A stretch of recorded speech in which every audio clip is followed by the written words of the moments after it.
The 14th day of September 2022 it is, and yes, I must say a big thank you to you for joining me on yet another interesting segment of the newspaper review here on TAF TV. My name is Cyril Aloysius, and of course, joining me today, looking at with me today, as usual, as always, is someone who knows a thing about politics. That's Mr. Victor Siok. Very much welcome to join me, sir. Thank you, sir. Thank you so much for stopping by once again. Thank you. And just before we go straight to the business of the day, as usual, we'll take a quick look at the world of football, where we had lots of surprise results yesterday in the Champions League. We saw Tottenham Hotspur falling to defeat at the very last minute of the game, where, of course, the game I thought maybe they would actually draw that game 0-0, but they ended up losing 2-0 in just considering, I think, 2 goals in a space of 2 to 3 minutes, which was very, very shocking. Liverpool also struggling to a 2-1 win over Ajax. And of course, lots of other surprise results yesterday. So how would you react to those, should I say, score lines across Europe yesterday? Okay, Champions League comes with a whole lot of surprise. Okay, and for Tottenham, I felt the surprise because it was just happening at the tail end of the game, and I saw Conte's face; he wasn't really feeling nice. Unfortunately for them. Definitely, any coach, there's no coach in the world that would not feel the way he felt. I mean, the game was almost a draw game, and probably he had already accepted the fact, okay, it's a draw game. And then while he was settling for a draw, he found that even the 1 point he was hoping to take, he won't take it anymore. So it's a really, really sad one for him, and I hope he gets over it as quickly as possible. And what about Liverpool returning back to winning ways? What do you say about that? Classic of them. It is the Champions League, so they need to make their mark there. Yes, after that 4-0 thumping by Napoli, a lot of persons were actually singing the whole club out anthem because of what happened to his colleague. His colleague previously, Thomas Tuchel, over at Chelsea. We were thinking, okay, it's now a German thing. Since I think it's a German thing since his colleague also got sacked by losing. So he also as well, he lost woefully. So he went, club out. So luckily for him, he was able to, according to him, I think he said something like, okay, Liverpool owners are calm. Yes, that's what he said. Yes. That the owners are calmer, not like Chelsea, who actually just give out heartbreak just like that. I'll say a big congrats to Jurgen Klopp for returning back to winning ways, and of course giving some confidence to the Liverpool squad for other games to come. Okay, that's the much you can take now in the world of football. Let's move straight now to politics, where first we'll be taking a look at the Nation. Yes, and amongst headlines in the Nation here we have Buhari is saying, we have done well with available resources. Buhari is saying that we have done well with available resources. Okay? Buhari restates commitment to Nigeria. Igbo leaders seek equity. Okay? And next we have on page 29, lady offers to donate kidney to Ekremadu's daughter. Okay, that's a very good news there coming from page 29 of the Nation, as Ekremadu's daughter finally gets a donor. Lady offers to donate kidney to Ekremadu's daughter. Another interesting headline in the Nation here says, Tuko Mamu is a terror financer, DSS tells court. Tuko Mamu is a terror financer, DSS tells court. Okay, and next we have on page 27 of the Nation, this one says, insecurity, Ondo bans night clubbing. Insecurity, Ondo bans night clubbing. And on page 6 we have, that's on page 6, and on page 27 we have, Oyo government okays 778 million naira to kit. Or your government okays 778 million naira to kit. That's on page 27. And on page 28, we have Makinde, Bolarumi, clash over Atiku. Makinde, Bolarumi, clash over Atiku. Row over Southwest meeting. That's on page 28 of the Nation. On page 29, we have North's governors, monarchs, call for state police. North's governors, monarchs, call for state police. That's on page 29. And on page 28 as well, we have My Plan for Nigerians by Atiku at LCCI's forum. My Plans for Nigerians by Atiku at LCCI's forum. That's on page 28. And on page 4, lastly, we have Army. We are tracking terror sponsors. Army is saying we are tracking terror sponsors on page 4 of the Nation. Okay, that's the much you can take in the Nation. And just before we go straight to our next paper, Mr. Victor, what do you make of the headlines in the Nation? Okay, I'll go with Buhari's statement. Okay. That saying that we have done well with available resources that has been for them. Okay. How true is that? Personally, I see them as let me not go hard, but they've not done well. Okay, they've not done well because when they came into office or during the last our last president, Goodluck Jonathan, Nigeria was producing oil at 2.2 million barrels per day. Okay, and they came, as in this government came by making the point, or they opposed the PDP administration. They opposed them with respect to having so much money but not utilizing the money well. Okay, but in their own case, they do not have enough money. And whose fault, you ask? It is their fault, because they allowed they could not solve the problem of insecurity, which they campaigned on the flagship of they are coming to solve the security issues of the country. And what has happened has caused the oil sector to mellow down on production, because in some areas these oil workers cannot go there because of insecurity. And we should not also forget the fact that our oil is being stolen in huge quantities, and nobody has been found wanting with respect to that. Just recently, OPEC released the data that Angola is producing more than Nigeria currently. They also released a report that Libya that is torn within wars that, up to 3 civil wars happening in Libya, and Libya is producing more than Nigeria. Then you ask, in terms of population, how will this affect the livelihood of these 3 countries between Nigeria, Angola, and Libya? Nigeria has sharks, people, massive crowd to deal with this our oil production, which is the #1 source of income for the country. And we cannot even do up to 1 million. In fact, recently in August, the August data that came out, that Nigeria was hovering around 972,000 barrels per day. But Angola is doing 1.1. Libya is doing 1.1. Libya has a population of about 3 million persons. Angola has population of 32 million persons. Nigeria has a population of 200 million, over 200 million persons. How will you be able to do a lot with that small resource, actually, with these small resources? Yes. So I expect them to also come out to say they have failed in generating revenue for the country. So you feel like the president is not being honest with his statement where he said, he claimed that his regime has done well with available resources. You feel he's not being honest with that? Of course, he needs to also come out to tell us why is it that we do not have available resources. Because they lack, I'll have to say it, they lack the initiative to make wealth. Because Nigeria has all it takes to make wealth. Because I must confess that a lot of persons would actually prefer the previous government to this particular government. Oh, sure. When we are crying for 97 naira per liter of petrol, actually, right now, you can't even get it at 200. Right now, Port Harcourt is suffering it. Yes. To get public transport is an issue. People cannot get petrol. Most fuel stations are closed because of what? Bad leadership. Go to the agriculture sector.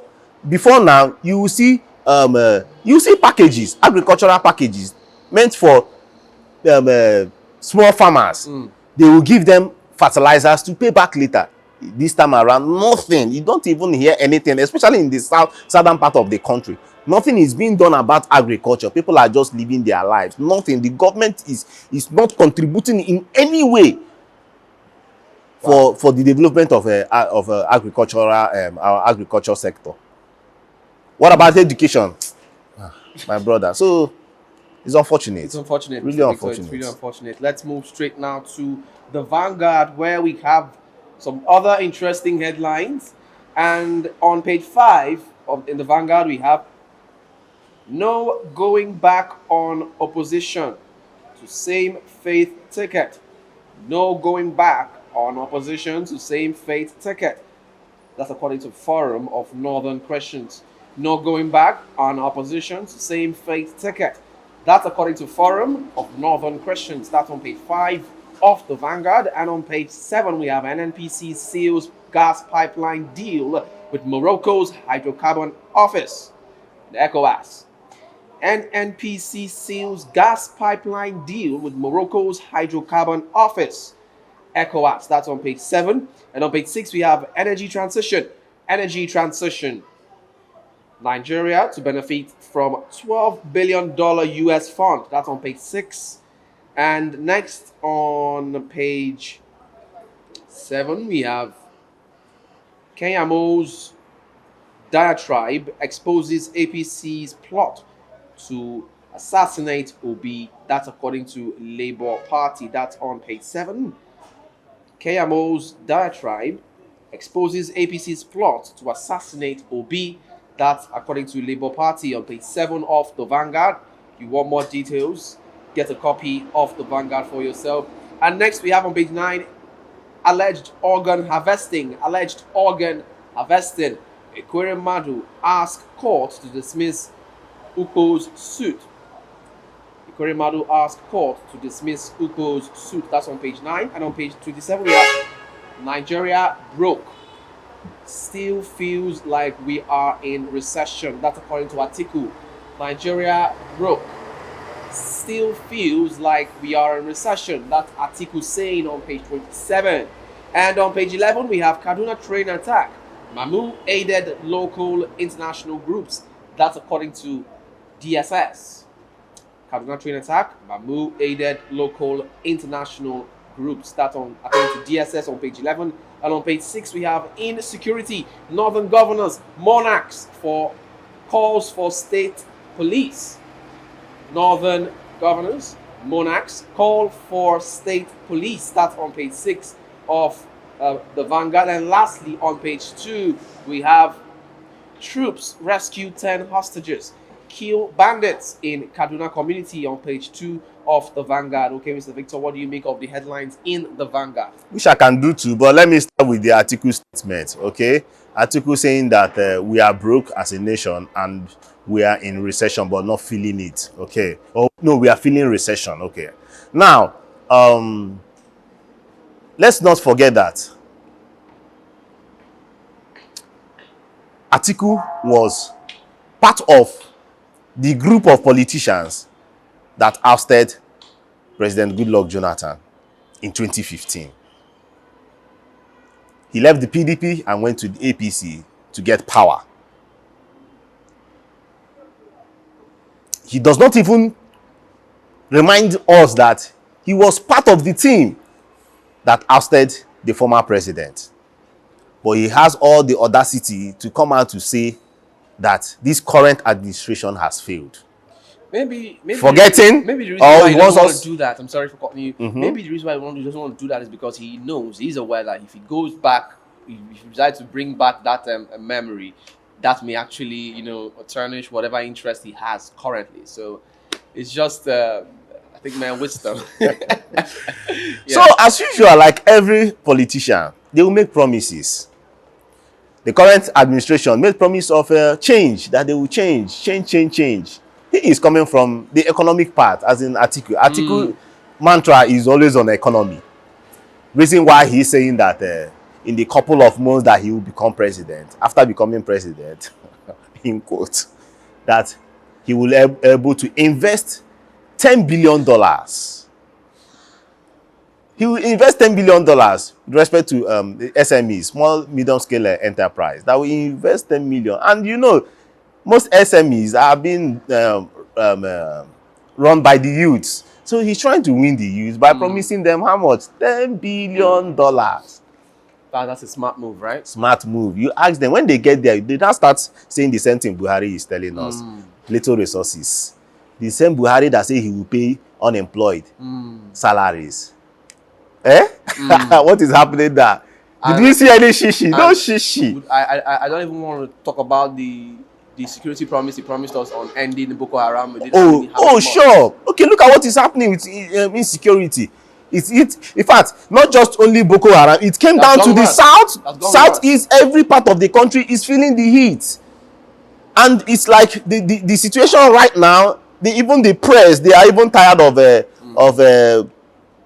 spreading the news because it's now rampant. Which now leads me to still stress on the question, Mr. Victor. Isn't there a way we could actually hold these politicians to ransom when they fail to deliver? Because it's becoming a norm. Yes, when you want to get there, you have to make the promises, make the promise to the people. Let them see that you're the man for the job. Then when you get there, you forget them. So shouldn't there be some sort of mechanism that the common man could use to hold these men accountable? Should they go to office, get to office, and then abandon project? This is where it should start. It starts from your constituents. The constituents should come out to say, see, our leader in the National Assembly, the president is not doing much. We are voting against the president. Okay? They, the representatives, are supposed to go to the house. Okay? And propagate whatever their followers are saying. But in this case, unfortunately for us, we have a National Assembly that is rubber stamped. We have a National Assembly that are toothless bulldogs. We have a National Assembly that are after their own pockets and their political dreams. They just want to bear that title, sit down there, collect the AC, collect monies, and leave. It's obvious.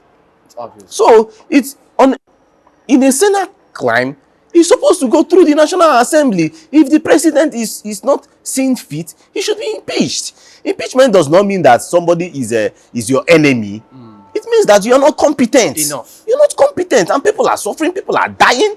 You are doing nothing about it. You lack ideas.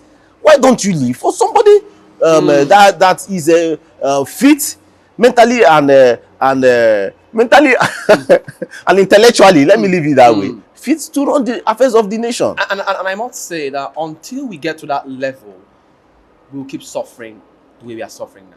That's the simple truth. Until we correct our political system, our government system, where we get to that level of being able to impeach persons who don't perform, persons who aren't competent enough, then we'll keep suffering. Because these men know, after all, once I get there, I'm going to be there until my channel is up. But knowing that after spending money to do campaign and then finally I get elected, if I don't perform, I might still get impeached. I want to sit up. I want to perform. Do you understand? So, and I also think it is also down to the voters to watch closely on anybody you want to vote for.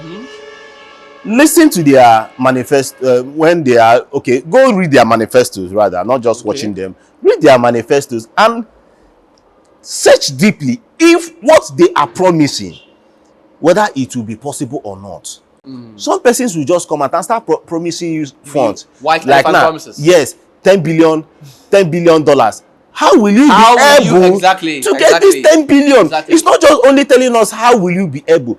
Are those steps you are going to take, will they be visible? Yes. Will they be practicable? Tell us how you intend to come about with this amount of money. Yes. Tell us the structures you're able to put in place to actualize this amount you're talking about. Exactly. It is no film trick. So we should look into the details of whatever they are telling us. By September 28th, the windows will be open and campaigns will start, and you will see those of all this just be flying up and down, promises upon promises. So we should make sure that, if you find out that this person is fraudulent in his manifestos, please call the person out and let's lash the person. Okay. All right, Mr. Victor, let's go straight now to the Daily Sun, which is our last paper for the day. We have some interesting headlines in Daily Sun, and this one on page 4 says, DSS links Mamu to local global terrorist groups. DSS links Mamu to local global terrorist groups. That's on page 4. Gets court's nod to detain him for 60 more days. Okay, that's on page 4 of Daily Sun. And on page 7, we have Obi Tinubu won't win 2023 election, say Okowa. Autumn. Obi Tinubu won't win 2023 elections, say Okowa. Autumn. That's on page 7. Delta governor's humility. Merit earned him VP slot, according to IU, on page 7 of the Daily Sun. And on page 4, again, we have military continues onslaught against terrorists in Kaduna. Kill score. Start on page 4. And on page 6, we have ASU strike. Students block Lagos Ibadan Expressway. Commuters stranded. ASU strike. Students block Lagos Ibadan Expressway. Commuters stranded. That's on page 6 of Daily Sun. On page 7 again, we have Nigeria worse off. Nigeria worse off today than 2015, according to article on page 7. Says Nigeria worse off today than 2015. Article is saying on page 7 of Daily Sun. And on page 8, we have Buhari blames militants Boko Haram for drop in oil revenue. Buhari blames militants Boko Haram for drop in oil revenue. That's on page 8 of Daily Sun. On page 5, we have terrorism. A court reserves judgment in Kanu's appeal. A court reserves judgment in Kanu's appeal. That's on page 5. And on page 8, we have Muslim ticket. Dogara, Babache, Dabo meet Christian leaders of 19 northern states. That's on page 8. And lastly, on page 6, we have hope rises for Madu's daughter. Lady offers to donate kidney to her. Hope rises for Madu's daughter. Lady offers to donate kidney to her. That's on page 6 of the Daily Sun. Okay, just before we call it a day on the newspaper review for today, Mr. Victor, how do you react to the headlines in the Daily Sun? Okay, let me go to the northern ticket. Okay, so the CAN presidents from the 19 northern states came out. That's CAN president. I mean, the Christian Association of Nigeria. Okay, their presidents from the different state chapters came together to meet. It was a secret meeting, though, to meet with the former House of Representative. What do you call him? Honorable Dugara. Okay. So they met him and they had to reiterate their stand on being against the northern tickets. The Muslim ticket, my brother. So, but Dogara has also come out to say, see, this is not just about, they will always defend that they should not bring mix politics and religion together. That it was just about the best fit for the position. Okay? But sorry for cutting you, Mr. Victor.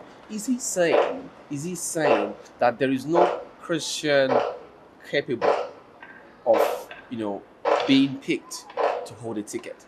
Well, they will always tell you that. Let's be honest. No, they will tell you that no. It is quite obvious right now that there is something in the cupboard that they refuse to show us. So they are telling you that they are not even looking at the religious lines, okay? Really? Yeah, Really? that it is just about a competent leader. That Nigeria needs the right leaders that will take them to the dreamland, to the promised land. And Christians do not have competent leaders. You are the one saying that. For them, no, Christians are good, Christians, but for that particular position, they are not selecting it out of Mr. Victor, being a Christian or not being a Christian. Day by day, it is becoming more obvious that there is something, there's a secret agenda for this. Continue, please. So the governor of Delta State, Dr. Ifeanyi Okowa, has also come out to make also, now this is political period, okay, he has thrown his own jibe, saying that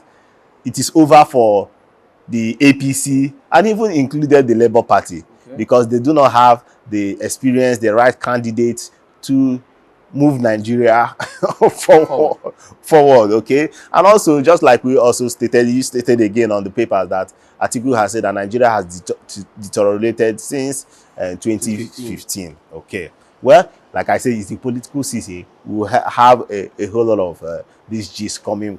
But I want to, before we end, sir, I want us to talk about Tuko Mamu, the cleric, oh no, not the cleric, the media personality and the negotiator that has been negotiating with respect to the Kaduna train victims. Okay, remember we talked about him last week, that he was arrested at Cairo airport on his way to Saudi Arabia. Okay, so right now, okay, he's back. They brought him back to Nigeria. He's out there in DSS custody. Yes. Okay, fortunately for his wives, they were released, and you know, he got arrested together with the wives. They came back to Nigeria, ransacked his house in Abuja. Okay, but now they've come out to say, see, he is working in hands with local and international terrorists. Okay, so they are preparing documents to charge him to court. In another, in the vein of the news, you find out that they also got 60 days. Are there tangible proofs to this? Well, I do not want to. I do not. No, I do. I do not want to go into details because because it is going into the court. So I do not stand fit to discuss about matters in court. Okay. So but they have gotten 60 days time to still withhold him at their facility, as in the DSS. Okay. They got they go ahead by the court. Okay, and I want to also make this point. Remember, he is innocent until proven guilty. Yes. But we cannot also shy away from the fact that these terrorists that we see, there are people mobilizing them. So what are they also saying right now, as in the DSS? They are putting it out there that this negotiator negotiates in favor of these persons, also in disguise works with international and local terrorist organizations. Okay, it is obvious that for you to run such level of terrorism in Nigeria, in many cases there are sponsors. Yes. These people don't just come out of the blue and form these armies or groups. Just like we are talking about the Niger Delta, the oil theft happening in the Niger Delta. Yes. You cannot tell me like the ship that loaded about about there has to be someone somewhere giving these men money, promising them all sorts. Do these things and I'll give you money. You cannot carry out these things without some powerful individuals backing you up. Just like the oil theft happening in the Niger Delta. You cannot pull out 3 million barrels of crude from the shores of this country without being aided by these bourgeoisies, by these dons. So, well, like I said, the matter is already there, almost there at the court. Okay, we'll wait for the judgment and reactions that will come out of it. Mr. Victor, we'll wait for the judgment that will come out of it. Thank you so much once again, Mr. Thank Victor, you, sir, for stopping by. Thank you. I really do appreciate you coming once again. Thank you. And also appreciate you who has been watching us there up to this time. Thank you so much for staying faithful to your screen, because without you, we would not be here. That is a fact. Unfortunately, this is where we have to draw the curtain on the newspaper review for today. My name is Cyril Aloysius once again, and don't forget, you can also be a part of this discussion. You have some questions to ask, do well to drop them in the comment section of any of our social media platforms. You can check us out on Instagram, we are TAFTV_NG. Check us out on Facebook, we are TAFTV, and on Twitter, we are TAFTV. Also on YouTube, we are TAFTV. Once again, this is the much we can take in the review for today. Until we come your way again next time, do have a blessed and wonderful day. It's bye for now.